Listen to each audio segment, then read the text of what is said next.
Say find yourself in line to vote. Maybe the person behind you is coughing a little bit more than you're comfortable with.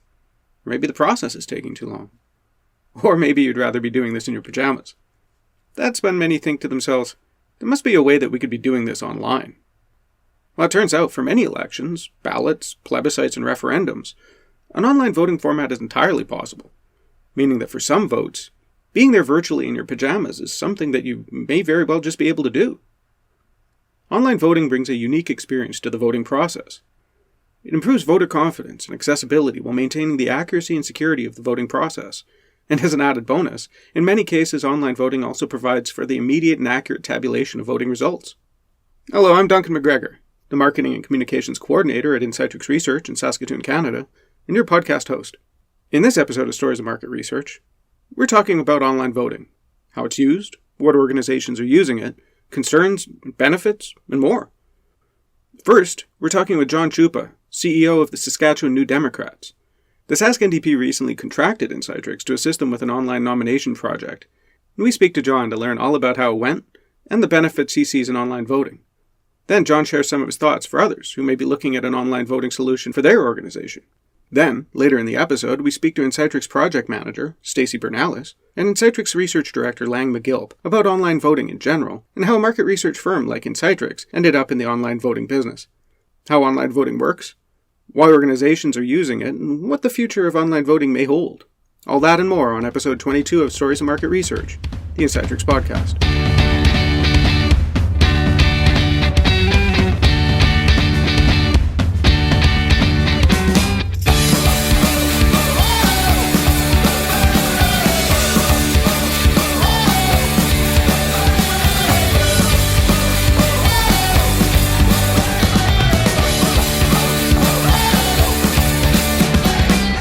Hi, John. Thanks for coming on the podcast.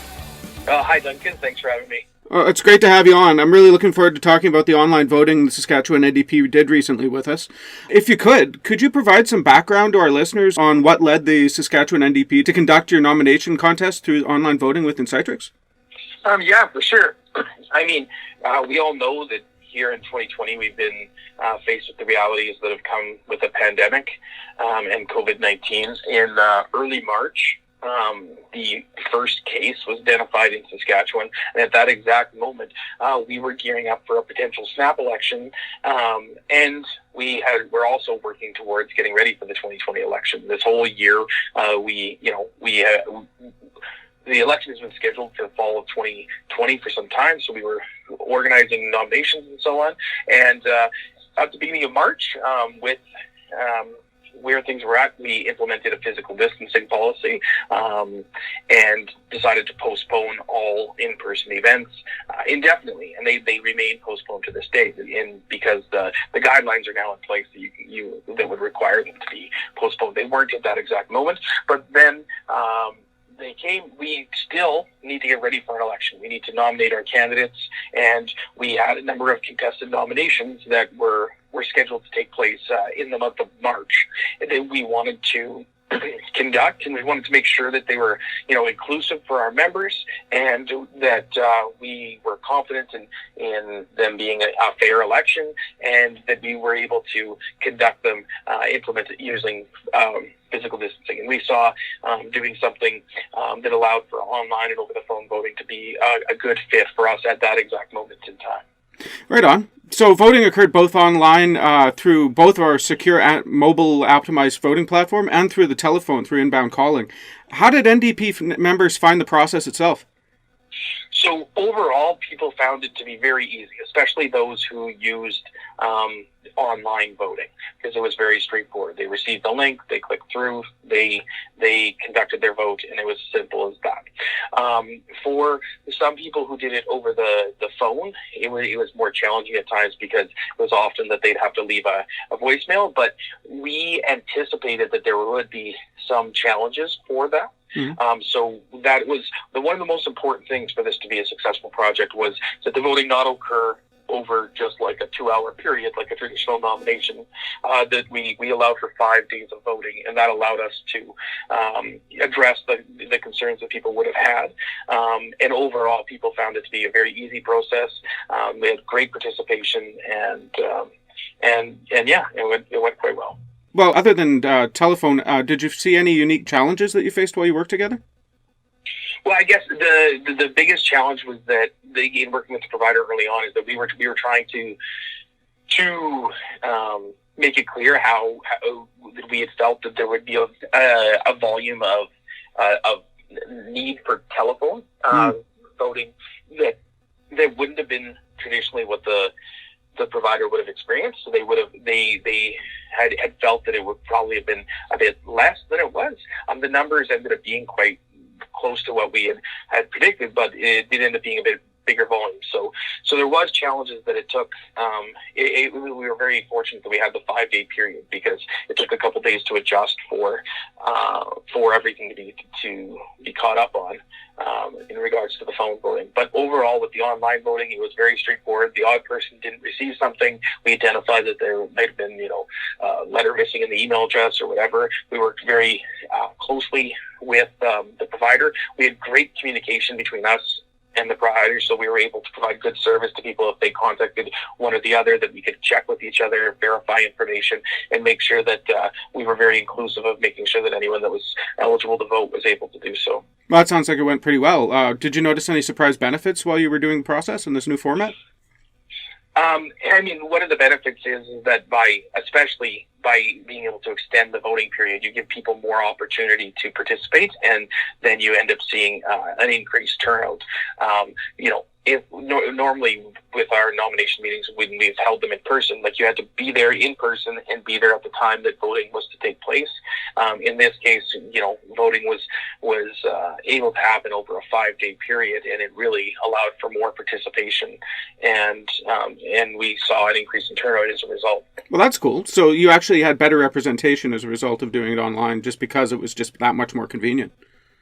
Well, if we'd done it online for a 1-hour period like we do the in-person ones, Fair. I think that would still have been limiting. But by being able to change the nature of what we're doing, so taking this process away from a traditional in-person meeting and making it an online process, absolutely opened it up to more people and allowed us to make it a more inclusive process for our membership, and allowed for way more people to be able to participate in the process, which is very encouraging and was exciting for us. That's awesome. Yeah, it doesn't have really the taboo around it that it used to have either, right? It still has that level of validity that that regular voting processes would have. It's just a different way of doing it, right?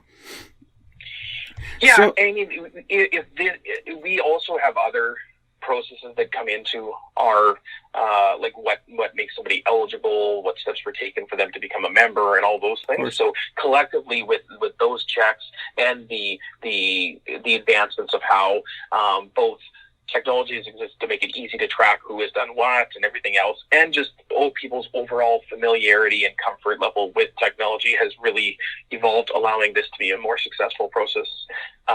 But in our case, in the NDP, people weren't completely green to a vote that was done online. We've had a couple of leadership contests, both federally and provincially, where people have been able to participate in this way. This was just the first time that we did it on a local constituency nomination level. well, that's really awesome. So is this a process the NDP in Saskatchewan may look to do again in the future, even without similar concerns around COVID? So as I said, this using online voting to conduct elections in the NDP has been around for, I guess, 11 years now, that there's been at least some component of online being allowed to be involved, and both through federal and provincial leadership contests. But on the local level, we hadn't before, and this would absolutely be something that would be contemplated moving forward. It's a way, in Saskatchewan and in many places, some electoral districts make up very large geographies, which make it very hard for people to gather in one place if you were to do a very traditional in-person nomination meeting in lots of these areas. So it's a way to remove geography as one of the challenges of organizing events. And for the time being, physical distancing is going to be a challenge that we're operating under for some indefinite amount of time, but at least for several months still. Yeah, yeah. So having that success with online voting in this one contest, and as you said, throughout other experiences, what advice would you give a similar organization that may be contemplating this kind of approach in the future? So we believe that there's lots of benefits of it. The entry point is very easy. People can participate from home. You can improve the contact list that you have with people to make sure that they're providing the contact information that's relevant to the way that the correspondence is going to be received for them and how they're going to vote. So emails, cell phones, etc. I guess one of the big things is that if you're going to go down this road, like any road really, when you're operating on something where you're going to be needing to keep close track of who was eligible to participate and who was participating in everything else, is that you need to make sure that you have the appropriate timelines for the project to be successful, and that you're giving an adequate amount of time for this type of method to be utilized in its best way. And so, for example, a voting period of like 5 days was, in our opinion, a very good amount of time, and that would lead to a more successful outcome than reducing it to 1 day. And that's actually a really good takeaway for other folks. Just make sure you've got a lot of time, or the time that you need to get it done. So that's great. I really want to thank you for coming on the podcast and explaining this to our listeners. It's really great to have you on. Well, thanks for having me.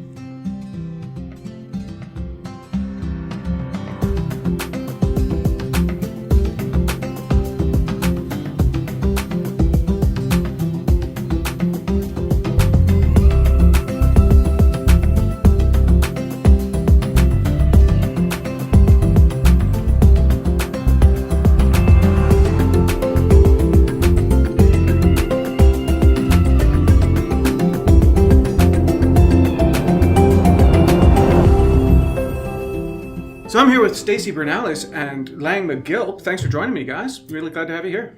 Thanks for having us.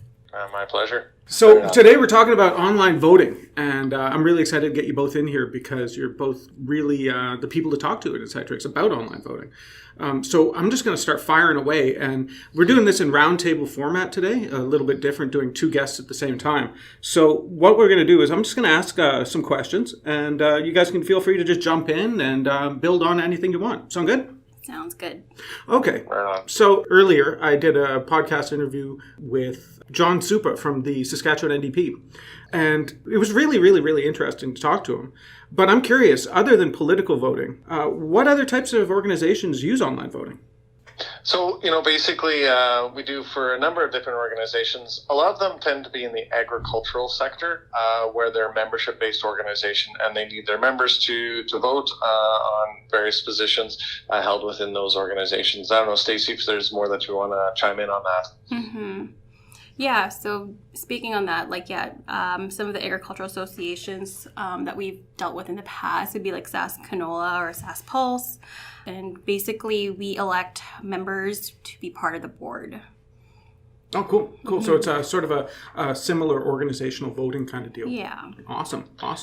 One of the other ones we commonly deal with too is it's one of the older ones we've been doing for a number of years is APEGS, the Association of Professional Engineers and Geoscientists. And similarly, it's the membership voting on who's going to be on council. Oh, awesome. So that's really cool. What are the benefits of doing voting online over traditional in-person or mail-in voting methods, Stacey? It really depends on the member list you're after. Typically, you could have a farther reach going with the online method, and it's typically a little bit faster in that aspect. But yeah, I'm not sure if you have anything else there, Lang, to add on to that. Yeah, no, for sure. Yeah, I think that there's a lot of the logistical challenges with, mail-in ballots and all that sort of stuff.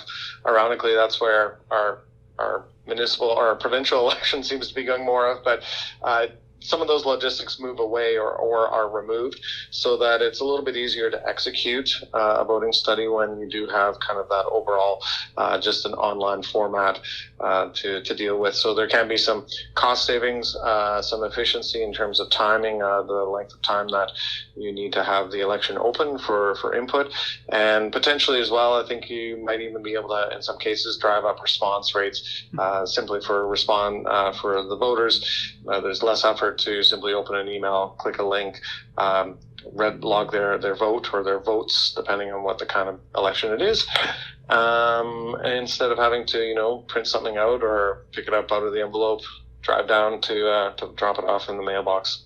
That actually makes me wonder then, with that level of convenience, would you say that it's even more inclusive to some degree?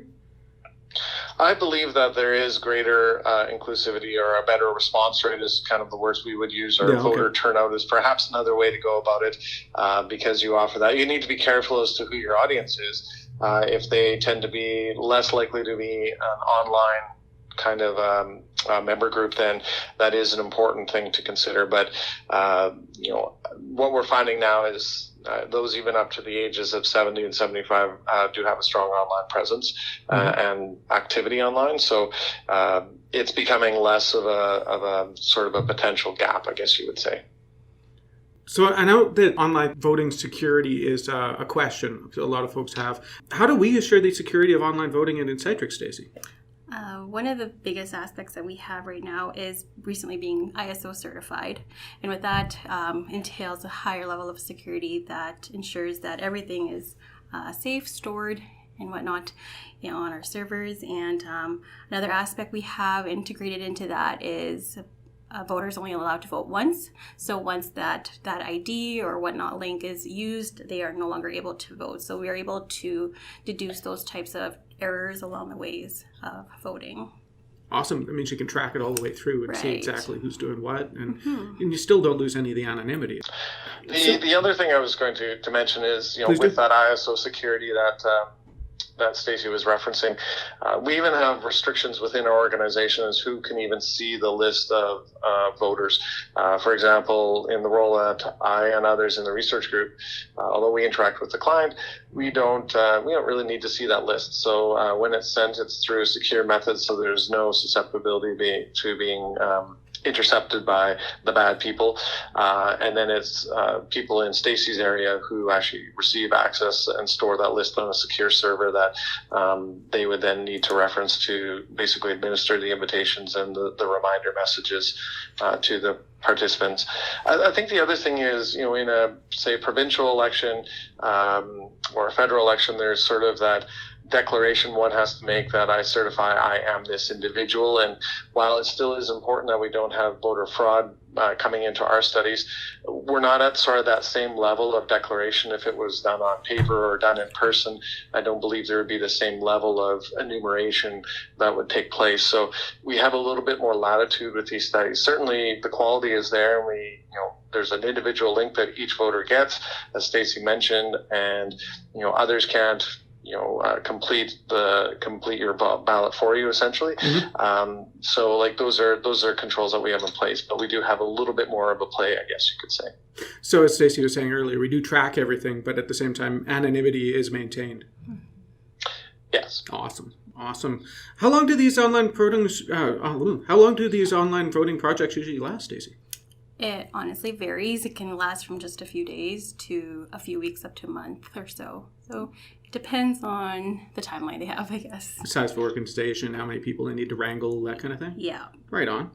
And in what ways does running an online voting project differ from other projects that you've been involved with? In my opinion, voting projects have a different level of precision as opposed to some of the other projects that we work on. An example, just even in the setup phase alone, from things remembering to disable a back button or in a browser or platform to just some of the survey setup in general or the voting setup. So it is a little bit different. Timelines can be a little bit more concise from the time that nominations are called, and if it's determined if it's an acclamation or an election is a full-on go. We then have to work on quickly with the client to determine a plan of action of setting up the candidate profiles and whatnot. So the timelines can be a little bit more concise, I guess you could say.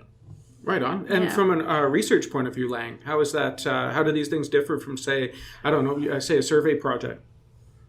Yeah, it's interesting because I would say they're almost completely different. The only common link is really the application of how we're inviting someone and collecting their response, which is the piece that Stacey was talking about there. With a research study, we're dipping our toe in the water to find out what the temperature is and where the current is, which direction it's going.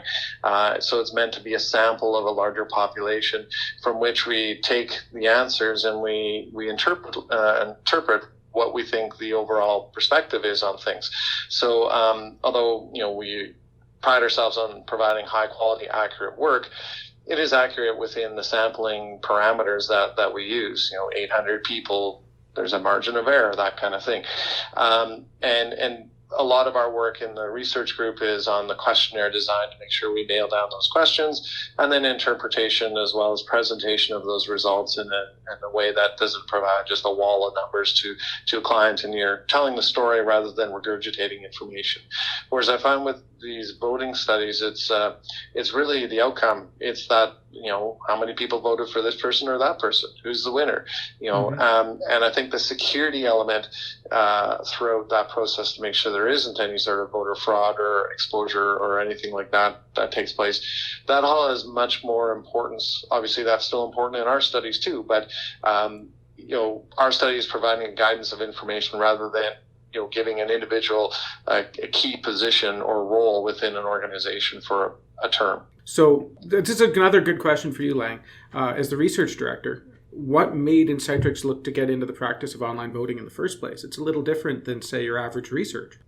Yeah, absolutely. And, I think it comes like so much, it works on the relationship that you build with your clients. We have, Incetrics first started by pioneering the approach of doing telephone and online surveying and having the results stored in the same database, which 20 years ago was something that not a lot of companies had in place.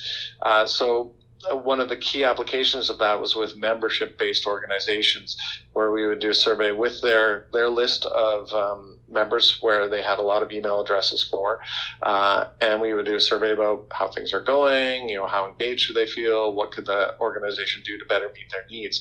So we already built relationships with these clients to do those kinds of surveys, and then they had a need to do elections every year or every couple of years or whatever the term might be, and they were looking for cost-effective methods beyond kind of what we talked about before, and they said, hey, what about you? Can you guys do this kind of thing? And so as an entrepreneurial organization, especially in the beginning, we were like, sure, we can look at that. And so it sort of grew from there a little bit with a couple clients. And beyond that, then, you start to build a bit of an acumen and experience with it, and that enables you to broaden your services to other potential organizations. So we sort of grew into it through that method, I guess you would say. That's really cool. So it had to do with the trust that we had. So here's a question for you then, Stacey. Is online voting and elections a thing that we do often here at Insightrix? Yeah, it generally happens at least a few times a year. A lot, depending on the organization, they do have terms of it happens every 2 years, every 4 years, or whatnot. But it is something that we deal with regularly. And is it something you enjoy doing? I do. It's very different from our day-to-day work. Mm-hmm. It's interesting to see like the candidates running and even the client end on it to see who gets voted into these types of positions. That's awesome. How about you, Lang? Are these projects things you enjoy working on? Yeah, I think one of the exciting things about working in our field is there's a lot of variety and variability in terms of topics, clients, that kind of thing that you're dealing with. So this is one application that is a bit unique from the others, and so it adds a bit of a variety. And you're at the end of the day, you're still we're providing that key assistance to our client to help them make their decisions. So this is just a little bit more of a formal way of doing it. So what would you say some of the challenges are that you see when you're working on voting projects? From my end, I think it's, Stacey sort of mentioned at the beginning, it's really important that you have the details figured out, the candidate profile, quality list of voters to reach out to, firm timelines.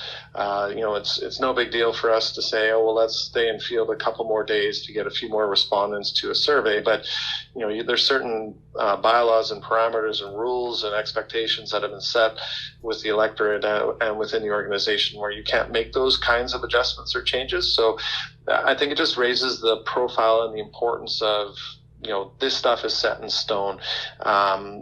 not always 100%, but I think that's where there's the challenge in that is simply that we just need to make sure that we get all those I's dotted and T's crossed at the beginning, and then it can just execute forward. That's cool. Did Lang miss anything from a project management standpoint? No, he did really good. That's awesome. But I think just one thing to add on to that is just even what we touched based on earlier was like inclusivity, where not everyone may have access to the online voting platform, so we do still have to come up with different or alternative methods to include others to be able to vote. So in some of the types of organizations, we do have, like, say, a paper ballot option where we have that to offer so that everybody does have a chance to vote. I mean, that dynamic is changing now, going more so onto the online voting aspect, but we still do have that part to make sure everyone is part of it. That's awesome. So we spoke earlier with John from the Saskatchewan NDP about a project that they were involved with earlier this year. As somebody who was involved in the project, was there anything that stands out about that project in particular, Lang? Yeah, I think there's a couple elements. One was the timeline. We had a fairly constricted timeline to work within. It also was a situation where COVID was still in its early phases, so we were all, as a society, adapting to that a little bit and whatnot. There were multiple elections taking place at once, which we've done before, but I think that added a bit more coordination. And probably one of the other elements that was a little bit more unique, we layered in the ability for people to use text messaging, and maybe Stacey can speak a bit more to that. But I think probably one of the larger components too was we had multiple voters at the same contact information, which is not something that we've had as much of in the past. So we were certainly able to accommodate that, but it's just a matter of being really crystal clear when we sent a message to someone, this is your link to fill it out. Your spouse or partner would fill out this other link down below, so that people weren't mixing up the ballots or taking each other's ballot in the end of the day. So I don't know, Stacey, if there's more you want to kind of layer in on how that worked, because I know you ended up working quite a bit to coordinate through that stuff. Yeah, that was certainly another layer of complexity that is different from some of the other voting projects we've had, because definitely having multiple, and in most cases it wasn't even just one or two in a household, it was up to, say, 5 or more people in a household being able to vote. So having that option of being able to phone in and then verify their identity and having every household member be able to vote was something we had to work with. Yeah, I imagine that would be pretty challenging. Lang was saying too that the COVID was actually a consideration as well. On your side, was there any challenges around that you can think of? It was just more of a learning curve for myself as well. I myself was still in that transition phase of being able to be comfortable working from home. And so having like my phone's ringing off the wall day in, day out kind of thing, and learning to maneuver that and manage everything else was quite the challenge, but we overcome it. Yeah. Well, project management remote has got to have a whole lot of challenges just in and of itself. Maybe one of these days we'll do an episode about that. So how does doing an online election for a party like the Saskatchewan NDP differ from, saying, doing online votes or elections for other, like, non-political organizations, say Saskanola, or I know we did some for some folks in Australia. How does that differ? The fundamental principles remain the same. Okay. So, I think every client is equally important. Elections are important for every one of these clients. They need to be done accurately and with confidence and high trust. So I think if one organization is perhaps a little more well-known than the other, I don't think that really makes a difference. So really, I think we buckled down and treated them as if it were the same. There were unique things about this one, which is kind of what we just talked about. But beyond that, I think they were, it was the same in that regard. So do you foresee a time when online voting becomes the new norm, or it surpasses traditional voting methodologies, like, say, paper ballots or mail-ins, that kind of thing? I can maybe jump in. I think, part of it is the clients that we've worked with, there's quite a bit of repeat work. So we will administer an election for one, and things turn out smooth. So they'll return because we know there'll be another one coming up. So we're seeing a little bit of growth in this area of business. We're also paying a little bit more concentrated attention to it. I mean, this podcast is a perfect example of that. Sure. But I think so the other element is we don't necessarily know what we don't know. Like, we don't know how many organizations are out there still doing it in a more traditional format. I think the interest in doing it in this kind of format is going to only go up due to efficiencies, cost, economic considerations, COVID, if something was done in person in the past. I think there's going to be opportunities for things as well, such as annual general meetings where there needs to be votes for certain things to happen. And you can't have an AGM in person anymore. So they're going to be held virtually. So there is a voting component to that. So I think there might even be an adaptation into more real-time voting in those things. You know, these elections we've been talking about are all asynchronous, different people voting at different points in time, whereas an AGM will be more synchronous, where people are streaming an event, and then it comes to the point where you need to elect a new president, and you know, we then present them with a tool to be able to register and log their vote in real time. It's going to be more sophisticated and serious than Family Feud, but you know, there's going to be an element like that, right? So not Family Feud, America's Funniest Home Videos. I'm sorry. That's awesome either way.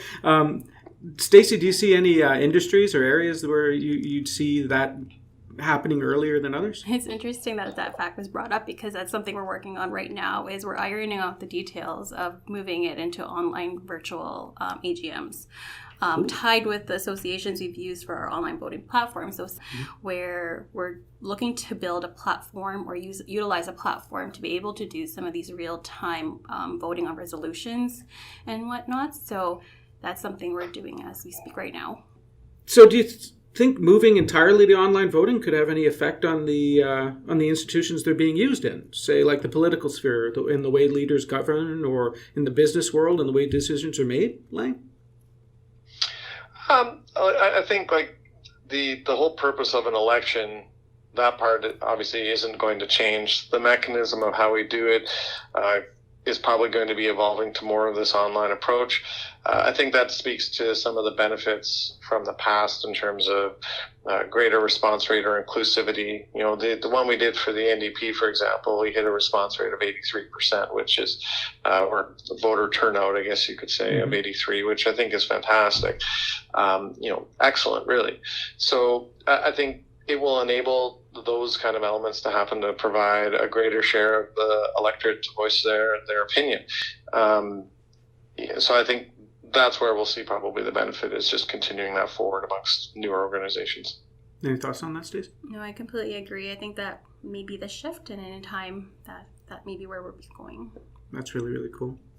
Well, this has been really informative to me. I usually just talk about online voting. I don't actually get to talk to the folks who get to moderate it and set it all up. So this is really cool. I want to thank you both for coming on and sharing your stories with me. Right on. Thanks for having us. Thanks for having us. Anytime. Thanks, guys.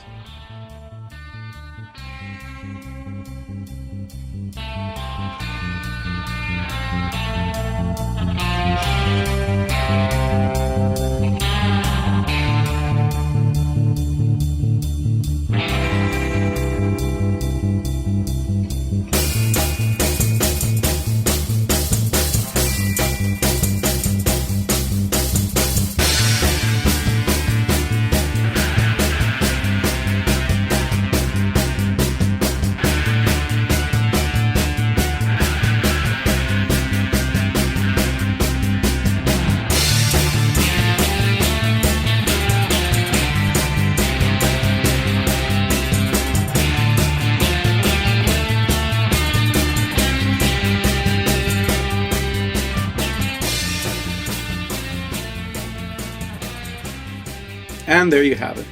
I'd like to thank John Tzupa and the Saskatchewan New Democrats for coming onto the podcast to explain how their organization uses online voting and to talk about their experiences using it. We'd also like to thank our own Lang McGilp and Stacey Bernales for joining the podcast to talk about their own experiences working in online voting projects and explain some of the processes Insightrix uses in doing it. If you'd like to know more about online voting and the previous work Insightrix has done in this sector, check out the Insightrix website, www.incetrics.com. There, in our resources section, you'll find a case study all about the work we did with the Saskatchewan NDP, if you'd like to know more about it. And of course, we'd like to thank you, our growing and very loyal follower base. Thanks for all those positive reviews and ratings, folks. Please keep them coming. Those positive reviews and ratings on iTunes or wherever you're listening do a lot to get the podcast in front of more people like yourself.